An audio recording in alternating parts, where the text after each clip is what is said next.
Beaucoup de réactions politiques, bien sûr, mais aussi des artistes. Le pape François lui-même, qui se dit avoir le cœur brisé et qui dénonce lui aussi le commerce incontrôlé des armes, parce que le débat est relancé. Mais ce débat, finalement, va-t-il se tenir aux États-Unis? Car à chaque fusillade, ce sont les mêmes mots, les mêmes larmes, la même colère, et rien ne bouge. On va en parler avec François Durper.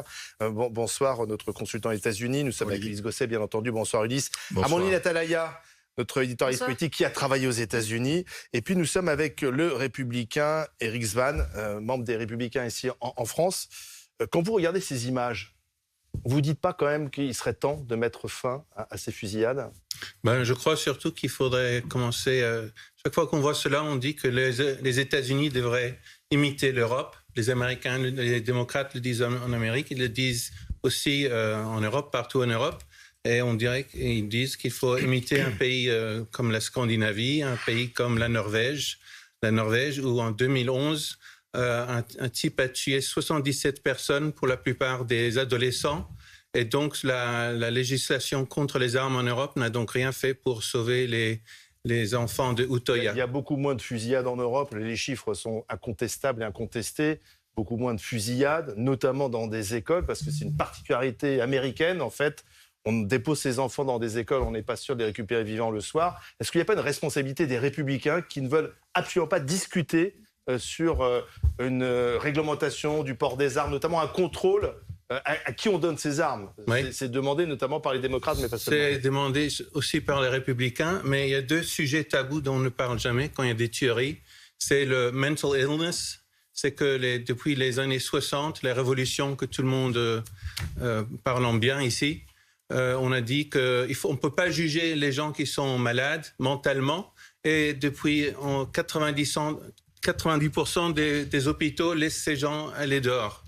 Et ce qu'on voit avec tous les tueurs, c'est ce sont des fous, entre guillemets. Et il y a toujours eu on a toujours su, qu'il fallait il fallait les mettre dans un hôpital psychiatrique. Vous êtes pour le contrôle, un contrôle psychologique, une expertise psychologique. Oui, comme c'était avant les années 60, quand les démocrates, les gauchistes, on a fait la grande révolution culturelle, et depuis on peut plus. Et c'est pire que ça. Vous êtes d'accord quand des membres du Parti républicain proposent d'armer les enseignants pour justement empêcher ces tragédies? Donc plus d'armes, et notamment pour les enseignants. Je crois que c'est sur BFM TV que j'ai entendu qu'il y a 383 millions d'armes à feu aux États-Unis. Plus d'Américains. Plus d'Américains. Ça veut dire qu'il n'y a pas beaucoup de tueries, c'est qu'il y a très peu de tueries, parce que tous les gens qui sont pas psychologiquement malades, ils ne tuent personne. Donc vous pensez que plus on donne des armes, moins on évitera les tueries, c'est ça? Je dis qu'il faut que toute personne, que ce soit ici, que ce soit aux États-Unis, que ce soit en France, que ce soit au Bataclan, que ce soit en Norvège, a le droit de se protéger. Pour Breivik, est-ce que ça n'aurait pas été bien si quelqu'un avait eu une arme à feu et il aurait peut-être pas descendu, mais aurait tiré sur lui pour qu'il arrête sa fusillade? Là, on est au Texas. C'est vrai. C'est l'un des États les plus armés. Ça n'a pas empêché la fusillade. Ouais. Non, pas cette fusillade. Mais ce type tout le monde savait qu'il avait des problèmes. Il aurait fallu, c'est ça? Fallu l'interner. Comme on aurait dû le faire avec les autres cas d'école dont on a parlé depuis 10 ans. François Durper, impossible d'enlever une arme à un Américain? Alors, c'est dans l'ADN? Non. Alors, c'est dans la Constitution, en tout cas, c'est important. Après, non, parce qu'en 1994, par exemple, le Congrès a fait une loi importante, mais vous savez que les lois aux États-Unis, elles expirent tous les 10 ans, et que depuis, effectivement, on n'a pas largement légiféré sur ce sujet. 94, c'est la dernière vraiment grande loi en matière de législation. Pourquoi? Qu'est-ce qui bloque? Alors, ce qui bloque, c'est qu'effectivement, il y a deux philosophies. La première, vous l'avez entendu, c'est-à-dire que ce sont face à un méchant qui a une arme, il faut qu'il y ait un gentil qui ait une arme, et donc y compris dans les écoles. Par exemple, l'État de Floride autorise tout à fait les professeurs à être armés. Les syndicats d'enseignants étaient vent debout en disant on ne peut pas à la fois enseigner et être tireur d'élite, mais l'État de Floride a tenu bon, les professeurs ont le droit d'être armés. Et puis après, il y a une autre philosophie. Ça, c'est la philosophie de la NRA. Il y a une autre philosophie qui consiste à dire, non, moins il y a d'armes à feu. Et là, pour le coup, c'est pour ça que c'est intéressant de passer au-delà évidemment, il y a eu cette tragédie terrible en Norvège, mais en fait, quand on regarde les statistiques, ce qu'on voit, c'est quand même quelque chose de simple, c'est que l'histoire ne se répète pas, l'histoire s'aggrave. Sur les 20 tragédies en matière de fusillades de masse les plus meurtrières de l'histoire des États-Unis, 8 sont depuis 2014. Or, la production annuelle d'armes à feu est passée d'environ 4 millions en 2020 à aujourd'hui 11,3 millions. Ce que dit la NRA aux Américains, parce que là, vous avez vu, on n'est pas dans n'importe quel type d'armes, ce pas des armes de poing, des armes de guerre. La semaine dernière, par exemple, à Buffalo, c'était une sorte d'AR-15 et il avait dévissé, en tout cas, il y avait un bridage, mais il avait été dévissé. Donc, c'était vraiment une arme de guerre. La NRA dit aux Américains, eh bien, vous avez besoin de ces armes. Et vous en avez besoin. Donc, il faut, c'est un petit peu, j'utilise cette image, c'est un petit peu comme si vous disiez, l'industrie automobile disait à tout le monde, pour aller faire vos courses, prenez votre Formule 1. Est-ce qu'il y a besoin vraiment d'un AR-15 dans la vie quotidienne? On peut imaginer une arme de poing. Vous voyez, là, c'est pas révolutionnaire de dire ça, c'est pas gauchiste. Mais beaucoup de démocrates disent, on veut pas du tout interdire les armes à feu. On veut simplement vérifier les antécédents. Et il y a des républicains, d'ailleurs, qui sont d'accord avec ça. On veut vérifier les antécédents. Ce qui permettrait de faire ce que Eric dit, en vérifiant les antécédents, on vérifie les antécédents psychiatriques. Mais il faut que le FBI prenne son temps. Or, si le FBI prend pas son temps, notamment dans les foires aux armes, et sur Internet, qui sont les deux maillons faibles de la vente des armes aux États-Unis, on se retrouve avec des jeunes de 18 ans, comme ceux-là, ou comme celui de la semaine dernière, qui sont harcelés à l'école. Alors, ce ne sont pas des gens qui ont des psychiatries très lourdes. Ça serait très difficile. Mais en revanche, ils laissent des traces sur les réseaux sociaux. Les ventes d'armes ont explosé pendant le Covid. Et le paradoxe, c'est que ce type d'événement pousse les Américains à s'armer davantage. Oui, c'est un cycle perpétuel qui se nourrit de lui-même, en fait. Et quand... Pendant le Covid, justement, j'étais aux États-Unis et quand vous allez dans tous ces magasins, en plus, ce sont des Américains qui ne savent absolument pas s'en servir en général, qui n'ont pas été entraînés, mais qui font ça par réflexe de peur parce qu'il y a une crise et donc ils achètent une arme. Et c'est vraiment viscéral chez les Républicains cet attachement aux armes et au second amendement. Pendant la campagne électorale, vous n'entendez parler chez les Républicains quasiment que du second amendement. Si vous allez dans une famille républicaine qui vote Trump, elle va vous parler de Dieu, elle va vous parler du second amendement, elle va vous parler des armes. Voilà, en résumé.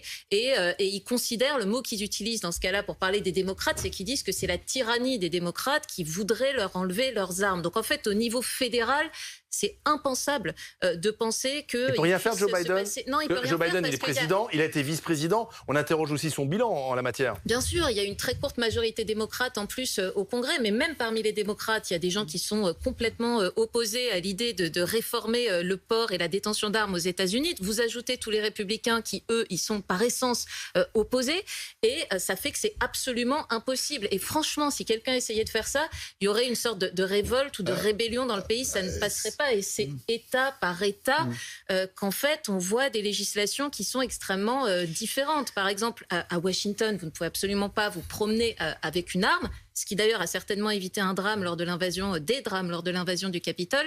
Alors qu'au Texas, vous pouvez, à partir de 21 ans, acheter une arme très librement, vous promener dans la rue avec également. Et malgré tous ces drames qui suscitent quand même toujours une énorme émotion aux États-Unis, ça ne s'est pas banalisé. Disons que c'est pas parce qu'il y en a tout le temps que les Américains se sont habitués. Eh ben à l'inverse, non seulement il n'y a pas de réaction, mais en plus, par exemple, Sandy Hook, vous savez, c'était l'école en 2012 où il y avait eu beaucoup d'enfants qui étaient morts. Eh ben, il se trouve qu'aujourd'hui, des parents d'élèves de Sandy Hook sont harcelés en fait par des complotistes qui disent que ce drame n'a pas eu lieu et que donc, au-delà de l'émotion, je veux dire, il y a une sorte d'irrationalité dans une sorte de combat qui est presque idéologique. Et ces images, quand même, Ulysse Gosset, en 2018, ces rassemblements, ces gens qui demandent justement...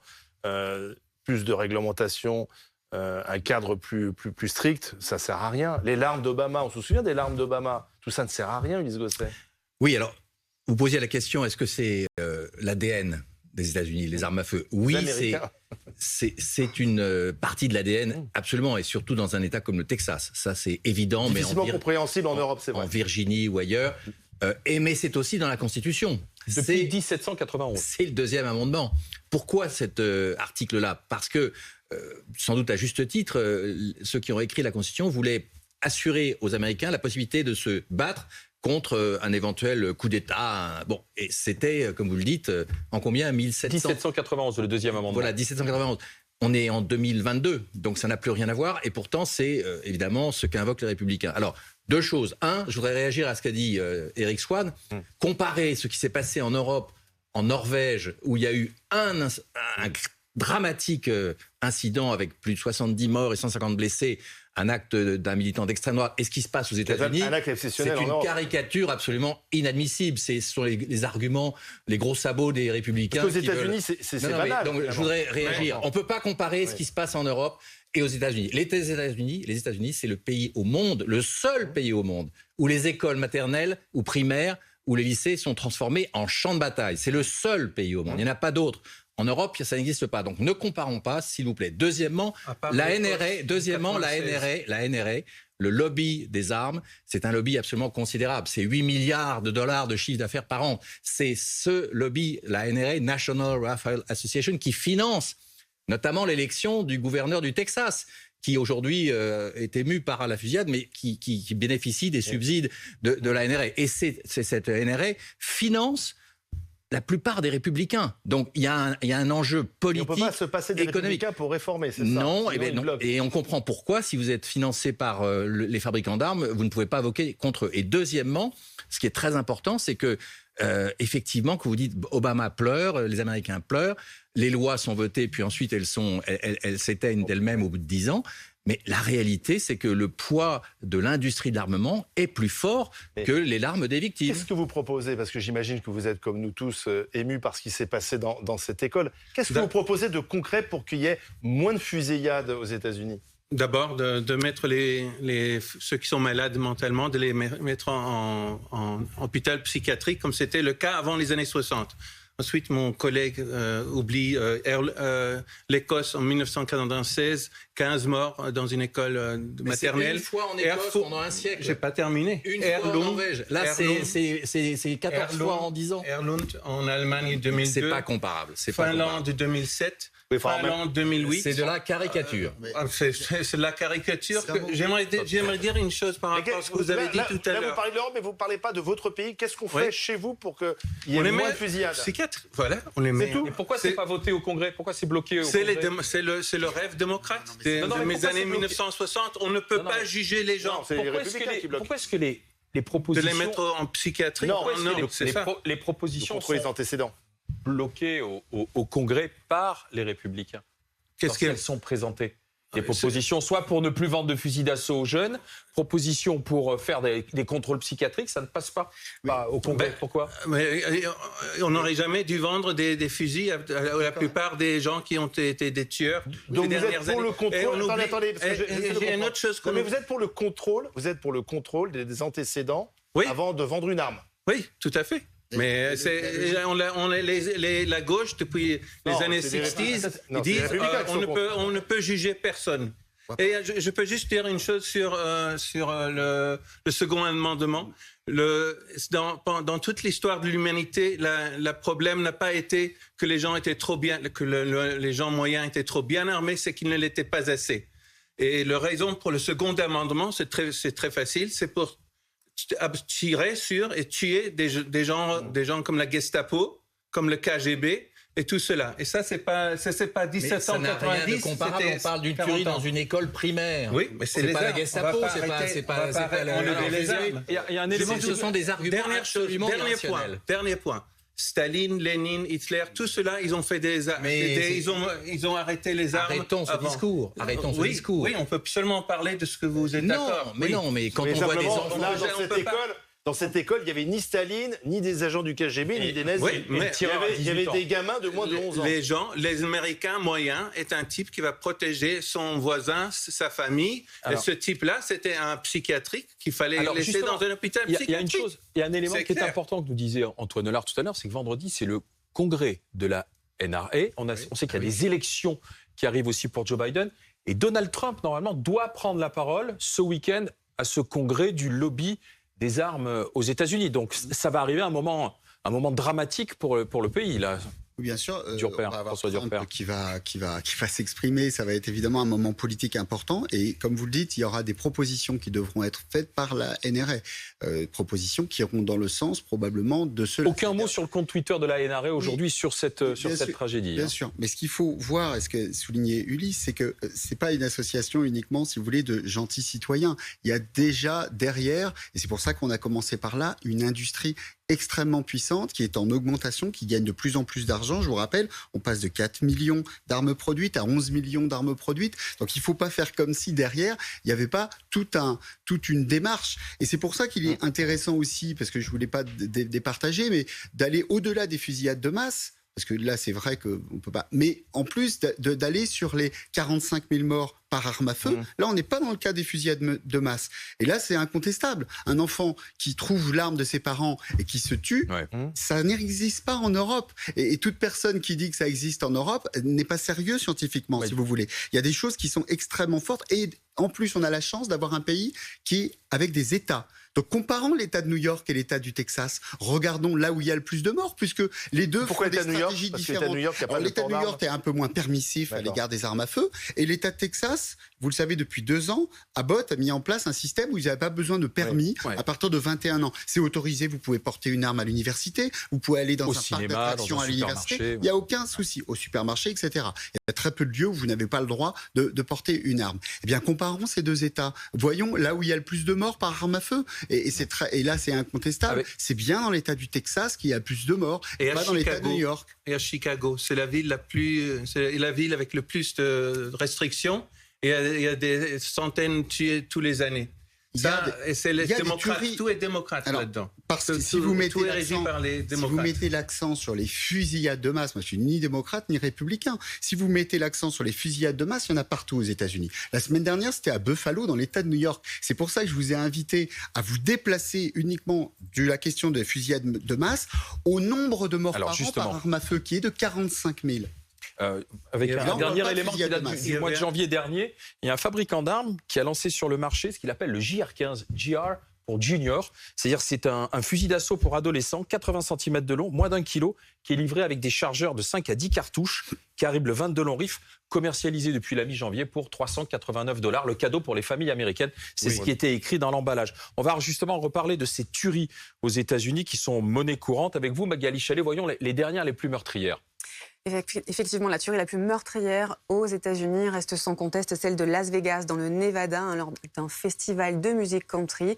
Un homme était allé au 32e étage de l'hôtel Mandalay Bay et avait tiré à l'arme automatique dans la foule, faisant 59 morts. Autre tuerie de masse en 2016 à Orlando, dans une discothèque fréquentée par la communauté LGBT. Cette fois, un Américain d'origine afghane avait ouvert le feu et tué 50 personnes. Et puis, en 2007, à l'université de Virginia Tech, à Blacksburg, un étudiant d'origine sud-coréenne de 23 ans avait tué 32 personnes. Et je ne vous parle là que des tueries les plus meurtrières, mais il y en a eu beaucoup, beaucoup d'autres. Et puis tueries dans les écoles aussi ces dernières années. Oui, exactement. Parmi les tueries les plus meurtrières dans les écoles américaines de ces 10 dernières années, il y a la tuerie de l'école primaire de Sandy Hook en 2012, où 28 personnes sont mortes, dont 12 fillettes et 8 petits garçons. Celle du lycée de Parkland en Floride, vous allez voir apparaître ici en 2018, qui a fait 17 victimes. Celle de Roseburg dans l'Oregon, 10 morts. Et celle de Santa Fe au Texas